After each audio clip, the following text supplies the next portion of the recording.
Hello guys, welcome back to my channel. பாய் வீட்டுக்கு கல்யாண பிரியாணி எப்படி பண்ணுறதுன்னு பார்க்கலாமா?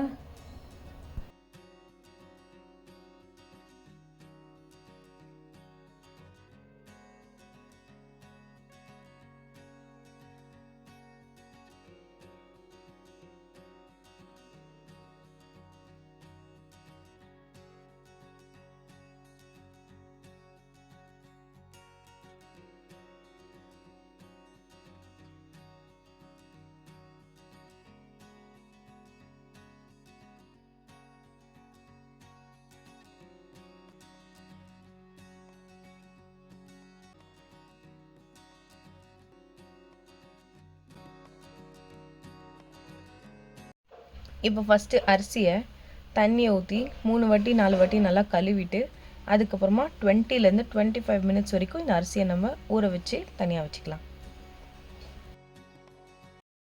இப்போ கேஸ் ஸ்டவ்வில் ஒரு அகலமான சட்டி வச்சு அதில் நம்ம வச்சுருந்த எண்ணெய் இப்போ உள்ளே ஊற்றிக்கோங்க.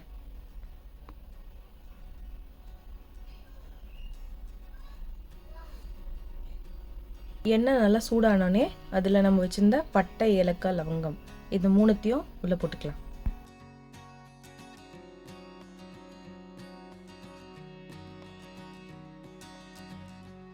பட்டை, ஏலக்காய், லவங்கம் பொரிஞ்சு வந்தோடனே நம்ம வச்சுருந்த வெங்காயம் இதையும் உள்ளே போட்டு நல்லா கோல்டன் ப்ரௌன் ஆகிற வரைக்கும் நல்லா ரோஸ்ட் பண்ணிக்கலாம். பிரியாணிக்கு மெஷர்மெண்ட் தான் ரொம்ப ரொம்ப இம்பார்ட்டண்ட். கல்யாண வீட்டில் சாப்பிட்ற பிரியாணி நீங்கள் இந்த மெஷர்மெண்ட்டை ஃபாலோ பண்ணிங்கன்னா உங்கள் வீட்டிலே நீங்கள் ஈஸியாக சமைச்சிக்கலாம். இப்போது ஆனியன் நல்லா டார்க் ப்ரௌன் ஆகிருக்கு. இந்த நேரத்தில் இஞ்சி பூண்டு பேஸ்ட்டையும் உள்ளே ஆட் பண்ணி நல்லா அதை சாட்டே பண்ணிக்கோங்க.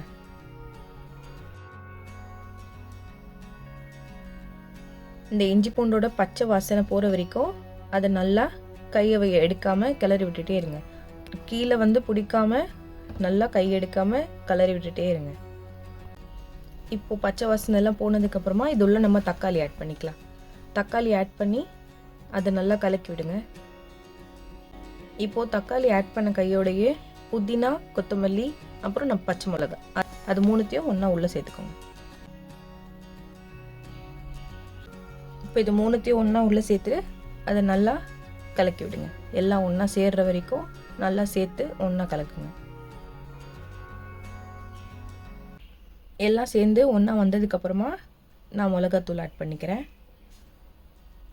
மிளகாத்தூளோடு சேர்த்து உப்பையும் உள்ளே ஆட் பண்ணிக்கோங்க.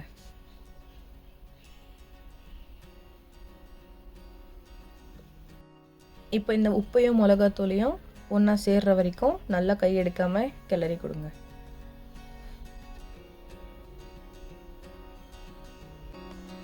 இப்போ இது எண்ணெய்லாம் மேலே பிரிஞ்சு வந்ததுக்கப்புறமா நம்ம தயிர் உள்ளே ஆட் பண்ணிக்கலாம். இப்போ நம்ம தயிர் வச்சுருந்தோம்ல அந்த தயிரை உள்ளே ஆட் பண்ணி அதையும் சேர்த்து எல்லாத்தையும் ஒன்றா சேர்த்து விடுங்க.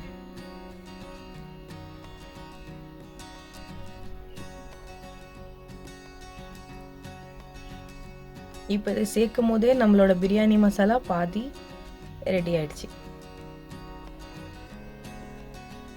இப்போது நம்ம இதில் நம்மளோட சிக்கனையும் ஆட் பண்ணிக்கலாம். நம்ம கழுவி வாஷ் பண்ணி வச்சுருக்க சிக்கன் எல்லாத்தையும் இதில் ஆட் பண்ணிக்கோங்க.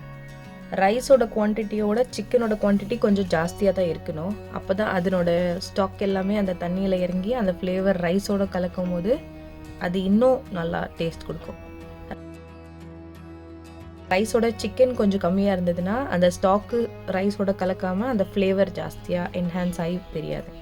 அதனால் எப்போவுமே 1 kg ரைஸ்னால் 1.5 kg சிக்கன் எடுத்துக்கோங்க. அதையும் உள்ளே சேர்த்து நல்லா கலக்கி கொடுங்க. அந்த சிக்கன் நல்லா வேகட்டும். இப்போது சிக்கன் வேகிற அளவுக்கு நான் ஒரு கிளாஸ் தண்ணியை உள்ளே ஊற்றிக்கிறேன். உள்ளே ஊற்றிட்டு கலக்கி மூடி போட்டு அது தனியாக கொதிக்கிட்டோம். அந்த சிக்கன் நல்லா வேகிற வரைக்கும் அதை மூடி கொதிக்க வச்சுக்கோங்க.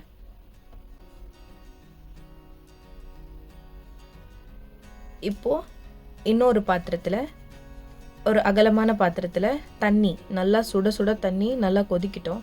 அந்த தண்ணி நல்லா கொதிச்சதுக்கப்புறமா நம்ம பாஸ்மதி ரைஸை உள்ளே ஆட் பண்ணலாம். பாஸ்மதி ரைஸை உள்ளே ஆட் பண்ணிவிட்டு இப்போ நான் இங்கே 2 ஸ்பூன் சால்ட் சேர்த்துக்கிறேன். அந்த சால்ட்டை சேர்த்துட்டு இப்போ தட்டு போட்டு அது நல்லா அரிசி வேகட்டும். இப்போ நம்ம மசாலா ஆல்ரெடி இது செஞ்சு வச்சோம்ல, அது நல்லா இப்போ கொதிச்சிருச்சு. நல்லா கொதிச்சு சிக்கன்லாம் வெந்ததுக்கப்புறமா நம்ம லெமன் வச்சுருந்தோம்ல, அதனோட ஜூஸை மட்டும் எடுத்து நம்ம இப்போது லாஸ்ட்டாக இது உள்ளே ஊற்றிக்கலாம். இது உள்ளே ஊற்றிட்டு ஒரு 2 மினிட்ஸ் கொதிக்கிட்டோம். 2 மினிட்ஸ் கொதிச்சோன்னே ஆஃப் பண்ணி சைடில் வச்சுருங்க. இதோட நம்ம பிரியாணியோட மசாலா ரெடி. இப்போ நம்ம ரைஸ் நல்லா கொதிச்சு ஒரு 60 to 70% வரைக்கும் நல்லா வெந்துருச்சு. இப்போது இந்த நேரத்தில் இதை வடிகட்டி ரைஸை மட்டும் தனியாக வச்சுக்கலாம். நம்மளோட பிரியாணியோட மசாலாவும் ரெடி, நம்மளோட ரைஸும் ரெடி. இப்போ இந்த ரைஸை நல்லா வடித்தோம்ல, அது தனியாக எடுத்து இப்போ நம்ம இதை லேயர் பண்ணி தம் வைக்க போகிறோம். இப்போது இதை நம்ம கொஞ்சம் கொஞ்சமாக போட்டு ஃபுல்லாத்தையும் லேயர் பண்ணலாம்.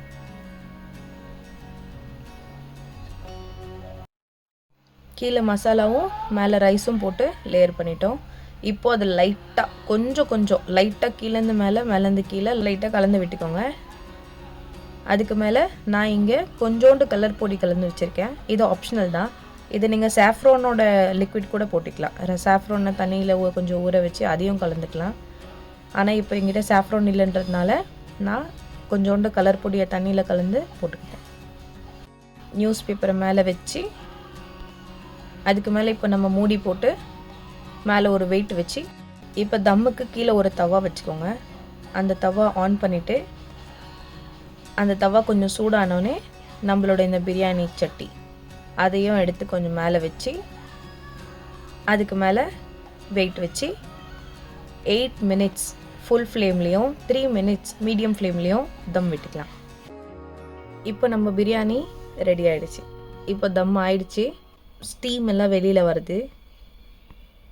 ஸோ நீங்கள் மூடி போட்ட இடத்துல பேப்பர் வச்சுருக்கீங்களா, அந்த பேப்பர்லேருந்து ஸ்டீம் வெளியில் வரணும். அதான் தம் வந்ததுன்னு அர்த்தம். டடா, நம்மளோட சூப்பரான பிரியாணி ரெடி. இப்போ நம்ம கரண்டி போட்டு அதை கிளறி விட்டு சர்வ் பண்ணலாம். இவ்வளோதாங்க, ஈஸியான பிரியாணி ரெடி. இப்போது நம்மளோட பாய் வீட்டு கல்யாண பிரியாணி சூப்பராக ரெடி ஆகிடுச்சு. இதை உங்கள் வீட்லேயும் ட்ரை பண்ணிவிட்டு எப்படி இருந்ததுன்னு கீழே கமெண்ட் பண்ணுங்கள். இப்போ என்னோடய குழந்தைங்க இதை டேஸ்ட் பண்ணிவிட்டு எப்படி இருக்குன்னு சொல்லுவாங்க.